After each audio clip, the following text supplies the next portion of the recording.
हज़रत बिलाल हबशी रज़ा का इस्लाम और मसाइब। बर हज़रत बिलाल नमीशी मशहूर सहाबी हैं जो मस्जिद नबवी के हमेशा मुअज्जिन रहे। शुरू में एक काफिर के ग़ुलाम थे, इस्लाम ले आए जिसकी वजह से तरह तरह की तकलीफ़ें दिए जाते थे। उमया बिन खलफ जो मुसलमानों को सख्त दुश्मन था, उनको सख्त गर्मी में दोपहर के वक्त बहती हुई रेत पर सीधा लिटाकर उनके सीना पर पत्थर की बड़ी चट्टान रख देता था ताकि वो हरकत ना कर सके, और कहता था कि इस हाल में मर जाए और ज़िंदगी चाही तो इस्लाम से हिट जाए, मगर वो इस हालत में भी अखज़ अखज़ कहते थे, यानी माबूद एक ही है।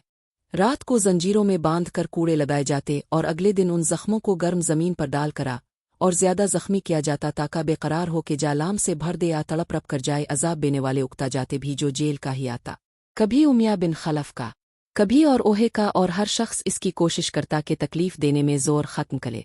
और हर हज़रत अबू बकर सिद्दीक़ रज़ी अल्लाह अन्हु ने इस हालत में देखा तो खरीद यद कर आज़ाद आ फरमाया।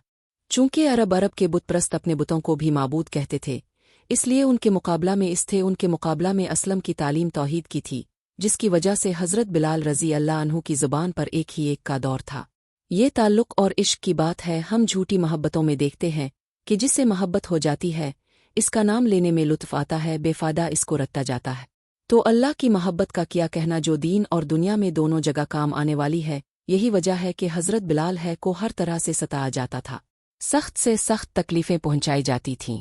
मक्का के लड़कों के हवाले कर दिया जाता कि वो उनको गिल्ली कूचों में चक्कर देते फिरीं, और ये थे कि एक ही एक है की रट लगाते थे।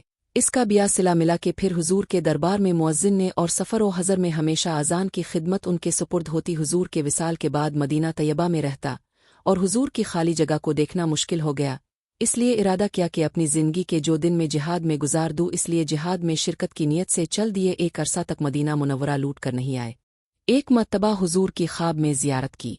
हुजूर ने फरमाया, बिलाल ये क्या जुल्म है, हमारे पास कभी नहीं आते। तो आँख खिलने पर मदीना तैयबा हाजिर हुए। हज़रत हसन हुसैन ने अज़ान की फरमाइश की। लाडलों की दरख्वास्त ऐसी नहीं थी कि इनकार की गुंजाइश होती। अज़ान कहना शुरू की और मदीना में हुजूर के ज़माना की अज़ान कानों में पलकर कोहराम मच गया। औरतें रोती हुई घर से निकल पड़ीं। चंद रोज़ क़याम के बाद वापस हुए और सिंध के करीब बशन में विसाल हुआ।